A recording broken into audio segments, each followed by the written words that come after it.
Halo guys, kembali lagi bersama saya Azu di channel Azu9 Review. Nah, kali ini mari kita lanjutkan alur cerita Apocalypse Dead Knight. Dan part ke-6, mari kita mulai.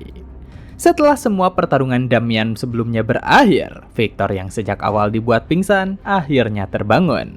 Tanpa menyadari jika tangannya terkena banyak percikan darah, Victor dengan santai mengusap wajahnya. Tapi ketika ia melihat ada banyak darah di lengannya, Victor mengira jika dirinya terluka parah dan sekarat. Begitu ia sudah pasrah akan mati, Damian menjelaskan jika semua darah itu bukanlah miliknya, melainkan milik dari para Dark Mage yang telah ia bunuh. Saat Damian bersiap untuk pergi dari tempat itu, ia baru mengingat jika belum bertanya tentang Dorgo sebelum ia membunuh para Dark Mage Yulan. Oleh karenanya, mau tidak mau ia menggunakan sebuah Dark Magic untuk mendapatkan informasi dari jiwa yang telah ia bunuh. Kemudian, Damian segera memerintahkan bola jiwa yang ada di hadapannya untuk mengatakan segala hal yang mereka ketahui. Sementara itu, tak jauh dari sana, Vincenzo terlempar hingga menghancurkan sebuah pohon karena serangan dari Howitz. Meski tubuhnya bergetar, ia masih terus berusaha untuk kembali bangkit. Namun, ia sudah mencapai batas dan tidak lagi dapat menopang beban tubuhnya, sehingga ia pun jatuh terduduk. Melihat kondisi itu, Howitz berniat untuk segera mengakhiri semuanya dengan cepat. Sedangkan dalam pikiran Vincenzo, ia berniat untuk berjuang hingga akhir dan tidak akan membiarkan Howitz menyentuh majikannya. Jadi karenanya, ia tidak berniat untuk mati seorang diri dan akan menyeret Howitz bersamanya. Tiba-tiba saja, seseorang datang ke sana dan berkata jika semua yang dilakukan oleh Sir Vincenzo sangat mengesankan. Menyadari jika orang yang datang adalah Damian, Howitz menyebut sebagai bajingan. Awalnya ia berniat untuk segera menyelesaikan semua itu dan segera mencari Damian untuk membunuhnya. Namun ternyata Damian yang justru datang sendiri menuju kuburannya. Sambil berjalan santai dengan dua bola jiwa yang ada di tangannya, Damian mengajak Howitz untuk melihat apakah itu akan sesuai yang ia ucapkan. Tanpa berpikir panjang, Howitz segera maju untuk menyerang Damian. Tapi sebelum ujung tombaknya dapat mengenai sasarannya, Damian segera menghancurkan dua bola jiwa yang ada di tangannya. Dengan begitu, tubuh Howitz tiba-tiba menjadi kaku dan serangannya terhenti. Tak lama setelahnya, Howitz berteriak kesakitan dan semua dark energi yang ada di tubuhnya keluar dari sana. Hingga akhirnya tubuhnya mengering seakan hanya terdiri dari tulang dan kulit saja. Meski begitu, ia tetap berusaha untuk maju dan berniat untuk membunuh Damian. Namun saat ia baru berjalan beberapa langkah, tubuhnya langsung tumbang ke tanah. Melihat hal itu, Damian hanya dapat merasa kasihan atas kebodohan Howitz, yang mana ia tidak menyadari jika jiwa dari Dark Mage yang mengendalikan dirinya dihancurkan, maka spell mereka juga akan ikut menghilang. Sedangkan Vincenzo yang masih terduduk di dekat sana segera bertanya tentang apa yang sebenarnya terjadi. Mendengar pertanyaan itu, Damian menjelaskan jika kasusnya sama seperti Guillermo sebelumnya. Semua itu efek samping dari Dark Mana yang meninggalkan tubuh penggunanya. Mendengar penjelasan itu, Vincenzo berkata jika ia mengetahui tentang hal tersebut. Tapi yang ia maksud adalah tentang apa yang terjadi pada kedua Dark Mage sebelumnya. Sambil membantu Vincenzo untuk berdiri, Damian mengajaknya untuk kembali. Ia berjanji untuk menjelaskan semuanya di perjalanan. Singkat cerita, di kediaman Gold Pixie, Duke Adam berterima kasih kepada Sir Sebastian Vincenzo karena telah menjalankan tugas sesuai perintahnya. Namun, Vincenzo menyebut jika itu semua berkat Damian hingga ia bisa selamat. Mendengar itu, Duke Adam membenarkannya dan menyebut jika dirinya berhutang budi kepada Damian. Bahkan, Duke Adam sampai menundukkan kepalanya sebagai bentuk terima kasih karena telah mengurus para Dark Mage tersebut. Menanggapi hal itu, Damian berkata jika dirinya hanya melakukan hal yang seharusnya. Untungnya, kemampuan para Dark Mage itu tidak sekuat apa yang ia takutkan, sehingga ia dapat memusnahkan mereka semua. Dengan berhasilnya dirinya mengalahkan dua Dark Mage itu, maka Dark Mana yang mempengaruhi Howitz juga ikut menghilang. Tapi tiba-tiba, Duke Adam memotong ucapan Damian. Ia berkata jika Damian jangan merendahkan diri sendiri, karena ada sangat banyak orang yang tidak bisa melakukan hal yang bisa Damian lakukan. Terlebih lagi, berkat perbuatan Damian, ancaman para Dark Mage terhadap keluarga Duke Gold Pixie ikut menghilang. Dengan begitu, jiwa-jiwa yang menjadi korban mereka akhirnya bisa beristirahat dengan tenang. Mendengar itu semua, Damian berniat untuk berpamitan lagi dengan Duke Adam karena masalah yang ada di sana telah selesai. Namun, Duke Adam kembali memintanya untuk tinggal sebentar lagi di sana karena saat ini ada seseorang yang ingin bertemu dengan Damian. Mendengar hal itu, Damian merasa cukup kebingungan karena siapa orang yang harus ia temui. Tiba-tiba saja seorang wanita muncul dari balik pintu dan segera menyapa Damian, yang mana nyatanya wanita yang datang itu merupakan Agnes. Tak lama setelahnya, Damian dan Agnes telah berada di sebuah taman. Dari kejauhan, Victor dan Duke Adam tengah mengintip karena mereka penasaran tentang hubungan yang mereka miliki. Selain itu, Duke Adam masih tidak bisa mempercayai jika wanita yang terlihat kecil dan lemah itu merupakan seseorang dari gereja. Sambil membenarkan ucapan Duke Adam, Victor berkata jika dirinya mengingat Damian sudah pernah beberapa kali bertemu dengan Agnes. Dari apa yang Duke Adam lihat, ia merasa jika antara Damian dan Agnes terdapat sesuatu yang tidak biasa. Tapi pada kenyataannya, saat ini Agnes tengah menanyakan tentang Damian yang kembali berhasil membunuh Dark Mage. Setelah Damian menceritakan caranya mengalahkan para Dark Mage itu, Agnes menerima cerita dan merasa sayang karena tidak dapat melihatnya secara langsung. Dengan semua yang terjadi, Agnes menebak jika sepertinya Damian memiliki sejarah yang cukup panjang dengan para Dark Mage. Tanpa mempedulikan ucapan itu, Damian berkata jika dirinya mengetahui jika pihak gereja akan mengirimkan seorang investigator. Akan tetapi ia tidak menyangka jika orang itu adalah Agnes, dan karena itu jugalah mereka dapat bertemu kembali secepat ini. Sebenarnya, untuk investigator kali ini, Agnes menawarkan dirinya karena mengetahui jika Damian terlibat di sana. Seketika, Agnes teringat akan sesuatu dan segera bertanya, apakah Damian mengetahui dari kelompok mana para Dark Mage tersebut. Mendengar pertanyaan itu, Damian sempat terdiam sejenak. Karena jika ia memberitahukan kebenarannya, semuanya bisa saja menjadi rumit. Oleh karena itu, ia berniat untuk mencampurkan kebenaran dengan kebohongan dalam ceritanya. Dan untuk menjawab pertanyaannya, Damian mengatakan jika dirinya tidak mendapatkan informasi apapun. Dan karena mereka tidak terlalu kuat, Damian memperkirakan jika mereka tidaklah tergabung dalam kelompok manapun. Awalnya, Agnes menduga jika para Dark Mage itu merupakan bagian dari kelompok Yulan. Namun, dengan keterangan Damian tersebut, mungkin saja dugaannya salah. Melihat respon itu, Damian merasa jika sudah sejak lama Agnes mengejar Yulan. Karena hal itu, Damian mencoba bertanya tentang alasan Agnes seperti terobsesi dengan Yulan. Menjawab pertanyaan itu, Agnes menyebut jika lebih tepatnya ia mencari Dark Mage yang pernah berasosiasi dengan Yulan, di mana Dark Mage yang dicarinya itu telah membunuh ribuan orang dan dikenal sebagai Corpse Play. Meski tak ada yang mengetahui nama aslinya, tapi Corpse Play terkenal setelah suatu peristiwa, di mana suatu hari di wilayah seorang bangsawan, dalam semalam tempat itu dikuasai oleh undead. Ketika para kenaik datang ke sana dan memusnahkan para undead itu, mereka menemukan sesuatu yang mengerikan di tengah alun-alun kota. Sebuah tulisan Corpse Play yang dibuat menggunakan mayat dan isi perut dari para penduduk kota. Ketika menceritakan semua itu, Agnes menjadi sangat mual. Menurut Agnes, iblis itu sampai melakukan pembantaian sebesar itu hanya untuk mengumumkan namanya pada dunia. Mendapatkan semua penjelasannya, Damian merasa jika hingga saat ini alasan Agnes memburu Yulan masih belum sepenuhnya jelas. Namun, emosi yang dirasakan oleh Agnes terasa cukup aneh. Meski tak dapat memberitahukan Agnes, tapi sebenarnya Damian mengetahui nama asli dari Dark Mage itu, karena di masa depan ia akan mendapatkan kepercayaan dari Dorgo.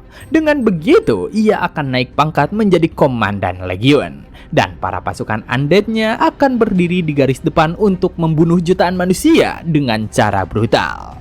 Pada saat memikirkan semuanya, Damian disadarkan kembali ketika Agnes memanggil namanya. Kemudian Agnes meminta kepada Damian untuk segera memberitahukan dirinya jika ia mengetahui sesuatu tentang hal tersebut. Setelah menyetujui permintaannya, Damian merasa jika pembicaraan mereka sebaiknya disudahi saja, karena tidak ada lagi hal yang dapat ia beritahukan lagi. Setelahnya, Damian segera melirik ke arah samping dan berteriak kepada Duke Adam jika pembicaraan mereka telah selesai. Dengan begitu, ia meminta izin kepada Duke Adam untuk kembali kepada rencananya yang semula. Mendengar teriakannya, Duke Adam segera keluar dari semak-semak dan menyetujui hal tersebut, karena memang sudah tidak ada lagi alasan dirinya menahan Damian di sana. Dengan begitu, kali ini Damian dapat melanjutkan perjalanannya untuk kembali ke keluarga Hexen. Singkat waktu, di wilayah keluarga Hexen, Abel menyapa Louis yang lagi-lagi keluar dan berdiri di depan gerbang, seakan-akan menunggu sesuatu. Melihat kemunculan Abel, Louis pun bertanya tentang mengapa ia menghampiri dirinya. Menanggapi pertanyaan itu, Abel pun berkata jika sebelumnya Louis lah yang tiba-tiba menghilang. Karena itulah ia datang ke sana untuk mencarinya. Menurut Abel, meskipun Louis terus menunggu di sana, hal itu tidak akan membuat Damian cepat kembali. Oleh karenanya, akan lebih baik jika mereka menunggu di dalam saja. Akan tetapi, Louis menolak tawaran itu. Ia merasa lebih nyaman dengan berdiri dan menunggu di luar seperti ini. Mendengar jawaban tersebut, Abel kembali bertanya, apakah Louis sangat mengkhawatirkan Damian? Tanpa berpikir panjang, Louis segera membenarkan hal tersebut. Baginya, Damian merupakan anak yang lembut. Tapi saat ini, ia pergi ke wilayah Duke seorang diri. Mendengar ucapan Louis, Abel memprotesnya dalam hati tentang kata lembut. Karena selama ini, ia tidak pernah melihat Damian memiliki sisi lembut sama sekali. Tanpa mengetahui apa yang sedang dipikirkan oleh Abel, Louis melanjutkan perkataannya, di mana ia merasa khawatir tentang kemungkinan Damian diperlakukan buruk oleh para knight yang ada di sana. Dan sekali lagi, Abel memprotes ucapan itu dalam hatinya, karena menurutnya justru Damianlah yang akan mengintimidasi para knight yang ada di sana. Saat Louis menyampaikan harapannya tentang Damian yang dapat pulang dengan selamat, ia segera dikejutkan ketika melihat siluet dari kejauhan yang mendekat ke arah mereka. Dan ternyata harapannya itu segera terkabul, di mana saat ini terlihat jika Damian melambaikan tangannya dan berteriak memanggil kakaknya. Setibanya di rumah, Damian langsung disambut oleh semua keluarganya. Melihat semua barang yang dibawa oleh Damian, ayahnya masih tak percaya jika semua barang itu diberikan oleh Duke untuk keluarga mereka. Dengan bangga, Damian mengkonfirmasi kebenarannya dan berkata jika semua itu diberikan oleh Duke Adam saat Damian berpamitan. Setelahnya, Damian memberikan buku koleksi puisi Nona Delphine dan novel terbaru Viscount Dallak kepada ayahnya. Sedangkan untuk ibunya, Damian memberikan sebuah lemari yang terbuat dari kayu cedar dan sebuah meja yang terbuat dari kayu rosewood. Tak ketinggalan, Damian juga memberikan hadiah berupa piano yang dibuat langsung oleh pengrajin Barclay kepada kakaknya. Sebenarnya, piano itu merupakan harta pribadi Duke Adam. Namun, karena ia melihat Damian tertarik dengan piano, akhirnya ia memberikan piano tersebut kepada Damian. Mendapat hadiah semewah itu, Louis tak bisa menahan diri dan memeluk Damian sambil mengucapkan terima kasih kepada adik tercintanya. Setelah memberikan semua hadiah itu, Damian mengalihkan perhatiannya ke arah Abel yang terlihat murung. Melihat ekspresi itu, Damian menghampiri Abel dan bertanya, apakah Abel ngambek karena tidak mendapatkan hadiah? Dengan tergagap, Abel menjawab jika ia tidak peduli dengan semua itu. Tapi tiba-tiba, Damian mengeluarkan sesuatu dari special pocket dan memberikannya kepada Abel. Kemudian, Damian berbisik kepadanya jika Nona Copperhead akan suka jika Abel memberikan itu kepadanya di saat yang tepat. Jadi karena adiknya ingin menikah, sebagai seorang kakak, ia berniat untuk membantunya. Mendengar semua itu, Abel langsung tergugup berusaha untuk menyangkalnya. Tapi ia mencoba untuk kembali tenang dan berkata jika Nona Olivia bahkan tidak mengenalinya. Namun Damian hanya tersenyum dan berkata jika dirinya memiliki rencana untuk hal itu. Saat Damian berada di kediaman Duke, ia mendengar jika keluarga Copperhead akan mengadakan turnamen martial untuk merayakan ulang tahun putri mereka. Dengan begitu, Damian berencana untuk menggunakan turnamen tersebut sebagai kesempatan mendekati Nona Copperhead. Mendengar hal itu, Abel merasa cukup kebingungan, karena turnamen martial merupakan kontes bagi para knight untuk menunjukkan swordmanship mereka. Akan tetapi, dirinya tidak bisa bertarung sama sekali. Namun, Damian segera menenangkannya, karena dirinya lah yang akan menggantikan Abel dalam turnamen itu. Beberapa hari kemudian, di sebuah kota kecil Rivercross, seorang knight bertanya kepada temannya tentang turnamen martial yang akan diadakan. Mendengar pertanyaan itu, salah satu temannya berkata jika ia mengetahuinya. Bahkan hadiah yang dapat dimenangkan juga sangat besar. Terlebih lagi, mereka juga berkesempatan untuk memenangkan hati dari putri tuan rumah. Dari apa yang mereka dengar, putri keluarga Copperhead memiliki wajah yang sangat cantik. Karena itulah mereka harus mencoba untuk mengikuti turnamen tersebut. Akan tetapi, salah seorang di antara mereka tertawa mendengarnya.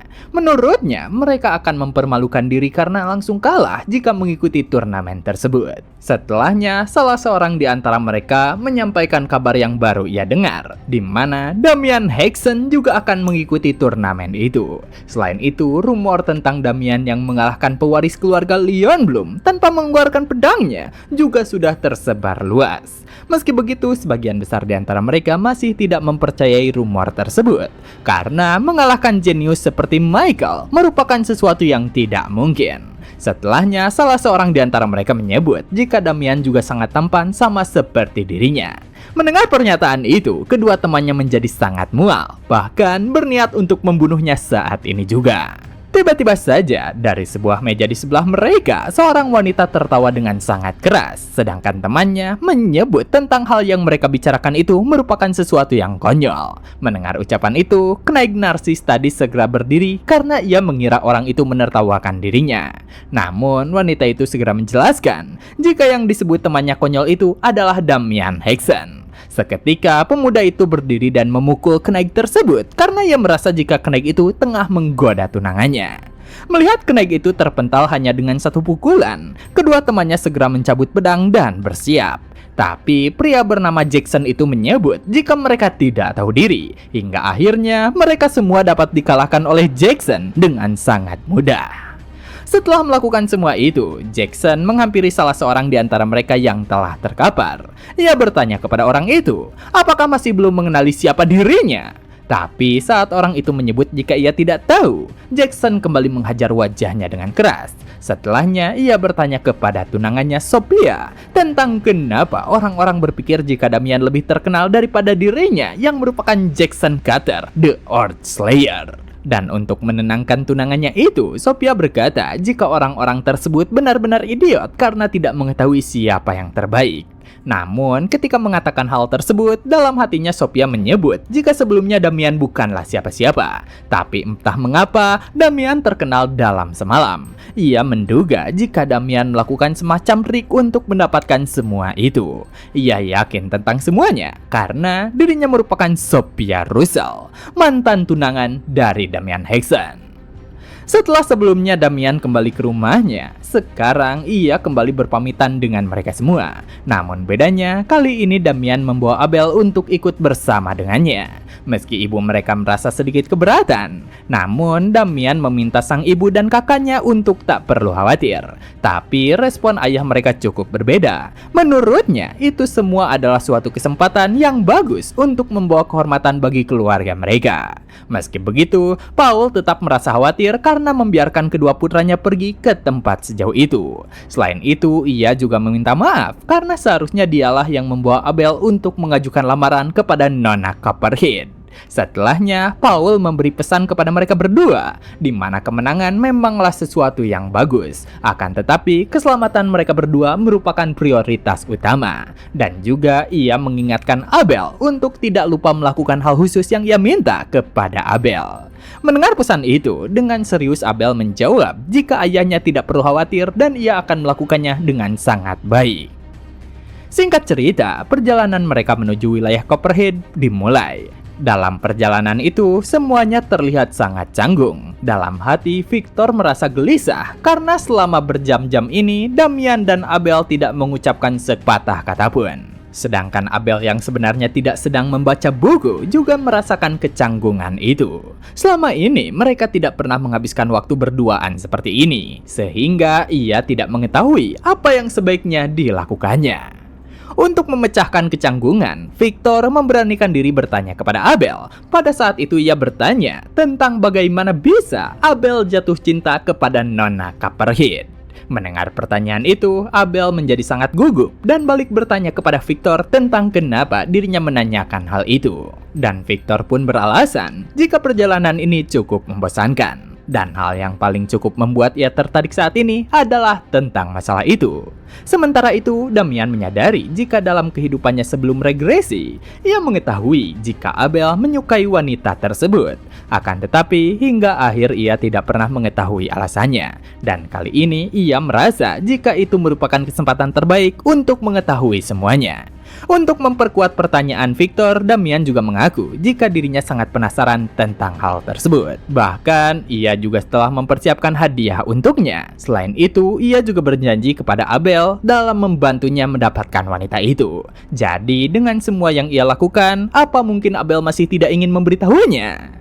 Mendengar semuanya, Abel akhirnya setuju untuk menceritakannya. Semuanya dimulai ketika 4 tahun yang lalu, di mana ia pernah menghadiri sebuah pertemuan sosial bangsawan barat dengan ayah mereka. Pada saat itu, Olivia juga hadir di sana. Melihat penampilan Olivia yang sangat cantik, Abel merasa sangat terpukau. Mendengar hal itu, Victor menyebut jika intinya itu hanyalah perasaan cinta karena melihat wanita cantik dalam semata. Sedangkan Damian dalam pikirannya menyadari jika faktanya Abel dan Olivia memanglah menjadi sebuah pasangan dalam kehidupannya sebelum regresi.